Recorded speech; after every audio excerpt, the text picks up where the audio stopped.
It's 10:27. Good morning to you. You're welcome into Brunch. In case you just locked into us, that beautiful voice you're hearing is that of Miss Universe 77 and forever, Janelle Commissiong Chow. This is great to have you here this morning.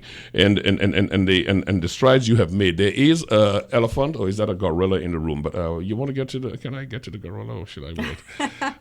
I don't want to trump the discussion this morning, but I do have to ask it because it is something that you came out strongly on, and it is something that I 1,000% agree with. I think statements have to be made, hence my question earlier as to how political should one become in that you are no longer carrying a crown on you, but the question of Mr. Trump and the derogatory statement he has made against really minorities, Mexicans specifically, but minorities, and he has a wonderful history of this, and many are saying that it is going to deprive, while they understand what some countries have taken a position to pull out, it is going to deprive many young people of their ambition, and it should not be taken in the way that a country should withhold participation in a pageant co-owned by Mr. Trump. I feel that definitely Trinidad and Tobago should stay out, as any country with the so-called minority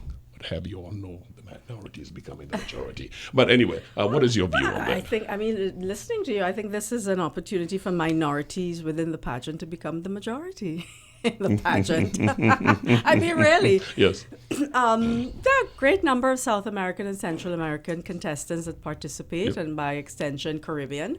So I think this is an opportunity for the minorities to make an impression and to have an impact.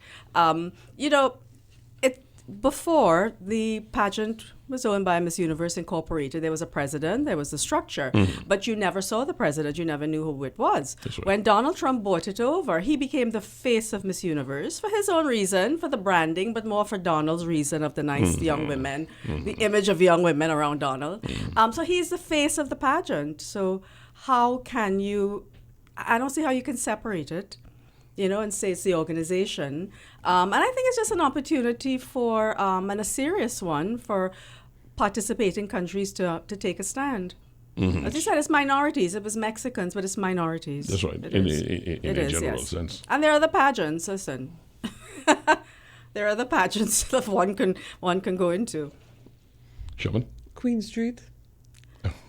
Well, when are we going to have Queen Street renamed, and how do you feel about that? Well, I thought it was great because, yes, after 38 years, it's like, oh, wow, I got the call that we're thinking, would you accept? I'm like, wow, okay, hold on, I'll call you back. Let me discuss it with my family. So I think it's great after 38 years because I'm not pushy that way. But when you look around, there have been things named, after other people. So I think it's great. We have to kind of really see what's the name of the street. There's a lot of talk of co-naming. I'm not sure what co-naming means, but I'm not into co-naming. It's either you're in or you're out. Well, I can actually agree with co-naming if it is Queen Janelle coming. No, if it is Queen, if you want to, right. I mean, that was part of the discussion. You want to leave the Queen from the business point of view, I'm fine with that. But I certainly don't want it to be like what was done on Marley Street with my name at the bottom, a street on top and my name. No. Exactly. In that case, thanks, we'll pass. I will pass. So they still have to work those things out. Also, a part of it for me is being able to do it with the public, because I do want to keep, but it's important that it's done with the public of Port of Spain there. But more importantly now, I said, this is probably giving me the opportunity to shine a spotlight on the capital of Trinidad and Tobago, Port of Spain, and the condition that it's now in. And probably, if it can get all the heads and the minds together to say, listen, no, we've got to do something about Port of Spain. That is where I'd like for this conversation to go. Must go Sharmain, there. if you'll forgive me for a moment, because that jostles exactly my trend of thought here. 2012. You were deputy head of the deputy chair of the tourism. Yeah, I'm still there. All right. Now let's talk about that. Because you talk about tourism. Folks say that there are a lot of ills you get when you when you have your economy heavily dependent on tourism, they say a lot of your social fabric is changed when you do that. A lot of folks say that our infrastructure does not lend itself to bring people in while the money is good. We are fooling ourselves. The direction you would like to see Trinidad and Tobago go vis-a-vis attracting the tourist dollars and tourist visits. You have done the tourism thing all over the place. You've worked with many boards outside, or at least visited them. Well, I think the first thing is we need to have the public see how that tourist dollar trickles down to you and me, to the person in Hilo, to the taxi driver, because we respect the dollar. In Trinidad we respect the dollar. So it's important for people to see how that dollar trickles down across the board, because we tend to think tourism is somebody else's thing. It's not. Right, and we still tend to think of tourism as sand and sea. Not anymore. Tourism now, it's a different market. Younger people are traveling. Younger people have the money. Younger people are getting married later. They're putting off having families, and a lot of them are traveling. And people travel now. Plus, it's no longer, oh God, I'm waiting on a 2 weeks vacation. Not anymore. It's now, they have they're traveling all the time. And people now travel for a purpose, an event, a hobby, all these different things, which is why it's now seen in terms of product. It's tourism products. And we in Trinidad have a lot of products we don't recognize. Besides the sun and sea, we've got, once we can get around the savannah organized, plus other areas, we have heritage tourism. We've got festival tourism. I mean, who in the Caribbean has the festivals that we have? We've got festivals. We've got ecotourism. We've got what you call the soft adventure tourism. We've got culinary. We have a lot of product that we just need to understand how we're marketing it. Add to that the diaspora. And I don't just mean our trainees living abroad, but I don't see the sense in spending money to market, in India right away. When you have the Indian diaspora right on your doorstep, you've got them in Queens and New Jersey and Toronto, you've got them all over. And that's a market that we ought to look at. And sports, you can have them cricket, the heritage tourism I spoke about, the festival, we can market all of that to the Indian diaspora that's right there in North America. So tourism has changed. It has changed. We still have this idea of, we don't know quite what it is, but it's an old idea. It has changed. Young people travel if they're very into sports. They travel for all the different sporting events around the world. Some of them travel to take part in whatever, marathon and rowing and things like that. So that's a tourism market. So that we have to think differently about tourism. And with that, we've got to make the place look good, which gets me back to Port of Spain. Yes, indeed, yes. But how far are we, or how close are we at the level of planning that we can bring our tourism product up and reach out to the right people, as you are identifying now, that diaspora out there? How close are we to doing that for revolutionizing our tourism? Well, I'm not sure I can answer that, because I think that has to be answered more from a finance point of view and the budgets that the ministry puts into it. Tourism will always say they're not getting enough. And there's always the lip service. Okay, now we've got to look at, looking at the tourist dollar. But I don't think anyone has really approached it seriously. I don't think anyone has understood it. Outside of the people in the industry, the hoteliers and the tour operators, I don't think those that make the decisions have understood what is required. Yeah. Okay. You're having brunch on 107.7. We have the fortune of having, in case you just locked in with us, the most beautiful woman in the universe, Janelle Commissiong Chow, and she still has that smile that lights up the room. And we talk about tourism because when we talk about diversification in the economy, we must be talking about doing things like this. There are those who worry, however, which I asked you a moment ago, and I'll just ask you to forgive me while I indulge and go back to it. How much of your lifestyle you give up when you have a heavy tourist flow, because folks look at Barbados as an example and say that the society, the fabric of the society has been compromised. Do you buy into that? At all. That's just so old and passe thought. You're bringing people to enjoy what you have and what you do well. What do we do well? We party well. We don't know that. We Listen, do, yes. we know how to have a good time, and that also is another product. And they kind of looked at me a little weird. I said, listen, New Orleans, what is New Orleans built on? Has it changed the people in New Orleans? It is not, because most of it is people come to enjoy what you have and what you do, not necessarily to change you. When you took over your late husband's business, you said it was very difficult to get people in the banking sector yes. to take you seriously. Now I know we touched on the glass ceiling earlier, but as far as the achievement of women, I mean, Sharmain is in charge of our news here. You turn around just about everywhere, you're going to find women in influential positions, but you're saying that there are still some areas, particularly in banking, because for part of the freedom is being able to start your little business, to pursue a little dream. Tell us about the problems you had and where we are now. I was looking back at that the other day. It was unbelievable. That was, my late husband died in 89, so that would have been right away in 89. The bank shut down the overdraft.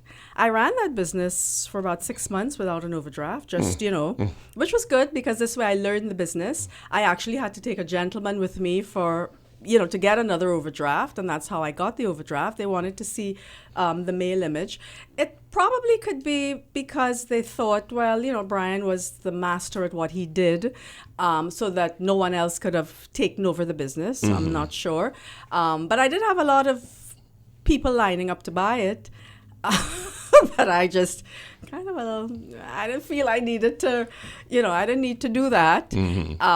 But it was, I have a story, which is it's true. In boat building, you have different phases where you need for the cash to come in. It's an expensive thing you're building. So at one phase, it's out of the mold. So I call the customer and I says, oh gosh, listen, the boat is out of the mold. Can you come in and take a look? Because that was time for another payment. So he came in. I said, God, hi, how are you doing? God, I'm so glad you came because my overdraft, needs the cash flow. He looked at me, he said, Penny, you do cash flow? I will never in my life forget that.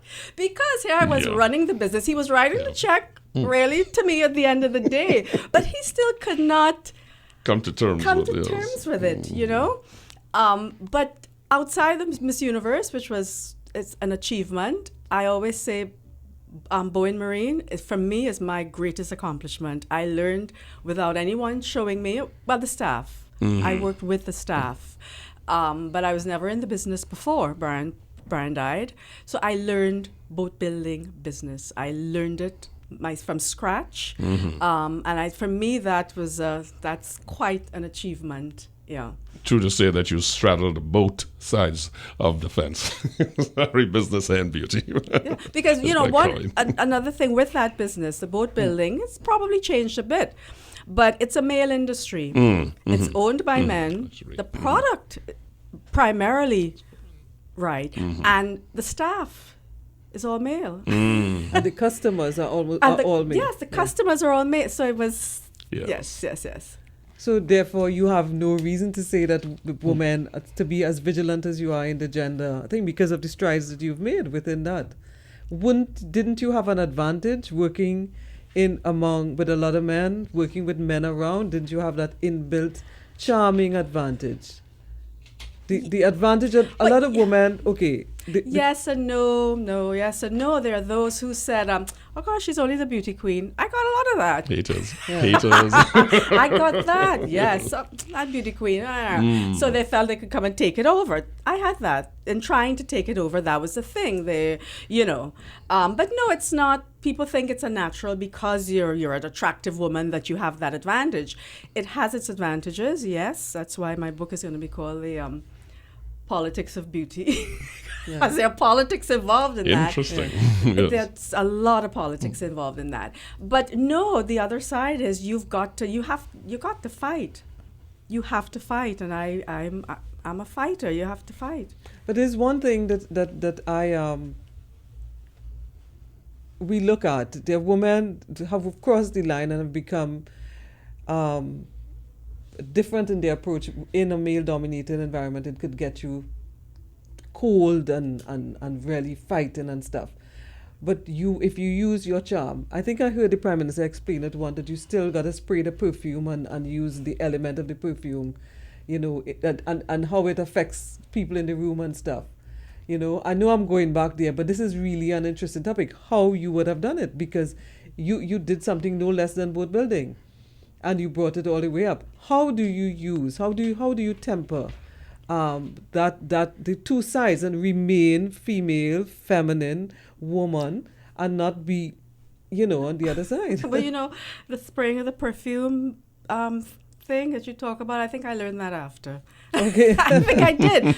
While I was there, it was just a straight case of doing what I felt I needed to do. I never once thought I used that feminine charm. I think later on I recognized how useful it could be. Where you could have used fact. it. Mm-hmm. Yeah, after the fact. Yeah. I'm not sure it would have worked in that particular situation, and I'm not sure it would have, because, it's a power situation. As I said, the product, a boat is a kind of powerful thing. It's a powerful thing. Mm-hmm. It's, so I don't think it would have really worked in that situation. And there's also that mindset of privilege. Those are the people who are doing the purchasing. So the affluence, influence, and membership on boards and so on of women. When you say that the ceiling has not been breached effectively here, you say you look at it every time with your female Gender glasses. patrol, Yes, gender patrol. Thank you Gender very much. patrol. And you do that. Is it because, as I mentioned, in influence, affluence, and on board membership, a lot of women are there right now. What is it? Women are not seeing the need to continue the battle collectively. Why you think the march is still going on so agonizingly slow? Because if you take the power that you see all around the world and you put it together, you all can put us in the back room. Yeah, I think it is slow in Trinidad. I do think it's slow. I'm not sure why. I really am not sure why. I mean, our women there's always a talk, we're the head of the class, there are more women in universities. So we have access to all of that, but for some reason, I don't think we have collectively kind of come together. And I really don't know why. I don't know why that has not happened. Your journey's mapped out. And I'm not sure. I'm not sure how many of us are on boards. I'm not sure the percentage. I was, again, having that discussion this week. I'm not sure what's the percentage of women on boards. And something that's important for me, I remember asking someone who should be very acquainted with my question. I said, it was a week of the women's, and I said, listen, what does a woman in Trinidad make in the dollar compared to a man? Because everything is dollars and cents. It's that's that's, and she had no idea. International, these are still, 2/3 of what a man makes, yes? Right, and I think those conversations are important ones to have. Those conversations are very, very important ones to have. I think women need to have those conversations. We must not be shy about talking about that, I have a pillow that I got many years ago, an embroidered pillow, and it says, money is the root of all evil, and every woman needs roots. Hello. Yeah. I've had that for about 20 years. Because it speaks to you. It speaks to you so that you understand, the importance of, it's not something to be so shy and which is what a lot of women still feel, but it's important. It's important. But I do understand it on the level of the women footballers, Bishop, because I'm always talking about them. Before they left for the Pan Am Games, they had to complain and say, well, we're not going if the stipend isn't improved. And all the resources were thrown into the men's team, but these women played so much heart and soul, they made the men stop and check themselves. And so it is all...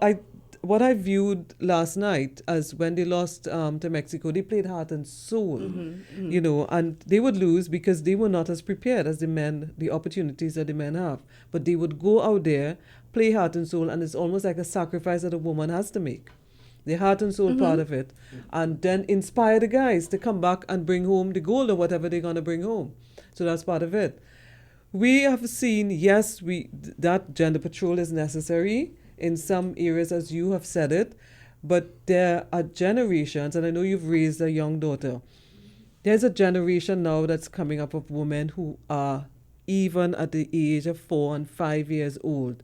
Girls are more aggressive than boys. They seem to be more aggressive than boys in the way they do things. Because when we were growing up, we didn't think that being an astronaut was possible. We didn't think that playing professional football was anything close to what it was going to work in a bank or public servant's office or something like that. How do you relate to that now? Because that's that reality down there now. Because that's where gender patrol is going to be. You use the word aggressive. And I just think it should be just the norm, as opposed to seeing young girls, being more aggressive. It should just be the norm. Opportunity should be for all and for all genders. And I think technology, I think, is what's responsible for young girls now they're seeing themselves, you see. They're seeing themselves as astronauts. They're seeing themselves as all of these things. So that for them it will be natural. I think probably is maybe what will keep them back are parents who are saying, no, I want you to be this and not that. Right? I want you to be the doctor and not, not the astronaut or not the DJ or not. So parents, but the technology, I think, that is the younger generation. That is the advantage that they have. The advantage is the technology. But don't you see girls? I'm trying to explain that girls like kind of forging forward, and it's kind of like you're swimming and you're pushing the guys back. Do you see that where it becomes an imbalance that we don't have? That the guys are going to be at a disadvantage as they almost are now, young men. And girls are just pushing forward so that guys kind of like have to almost redefine their roles. What am I about? I'm not a protector. I'm not a provider anymore. That's where I'm getting at. I don't know about imbalance. I don't know. I don't see it that way. I just see young women probably looking to maximize their full potential. And that's what it's about. But do you see young males as endangered as we have been pointing out as well? Do you see that? I don't know. I don't see that. I think young men need more mentoring. Now they need for sure mentoring. I mean, I'm grieved when you read the newspapers and these young men. It's as if life doesn't mean anything, and particularly Afro-Trinis. My heart goes out at what is happening in the Afro-Trini community. So they need mentoring. So you have to ask yourselves, okay, where are the men who've achieved? Come on, you guys step up to the plate now, because surely you and I have stepped up to the plate, and we've been the role models for our daughters and the younger women. So you need to say to male establishment, time for you men to step up to the plate now and come out of your little cocoons, and you need to be the ones going into the communities now. In more ways than one. It's 10 minutes away from the top of the hour. Penny Commissiong Chow is our guest this morning, Miss Universe forever. And we are talking about where she is now.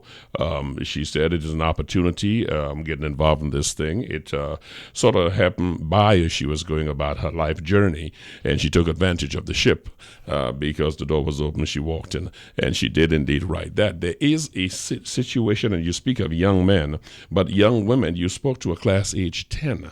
We are talking about them being made objects because the culture calls them some names that I would not ever repeat or want to have any female member of my family referred to as. They have this thing where the validation for them, for a lot of people, not all, validation is that you must be sexy and you must put it all out there. and you're only it when you are this. Otherwise, you're not happening. Uncovered. I know. How do you deal with that? But I think it's the pendulum has got to swing the other way at some point. Because, God, what else is left to be put out there? Nothing. Well, exactly. Yeah, so I'm think serious. it has It's to a dental floss society. There's nothing else to be put out there. So I think it has to swing the other way at some stage. It must. But when you...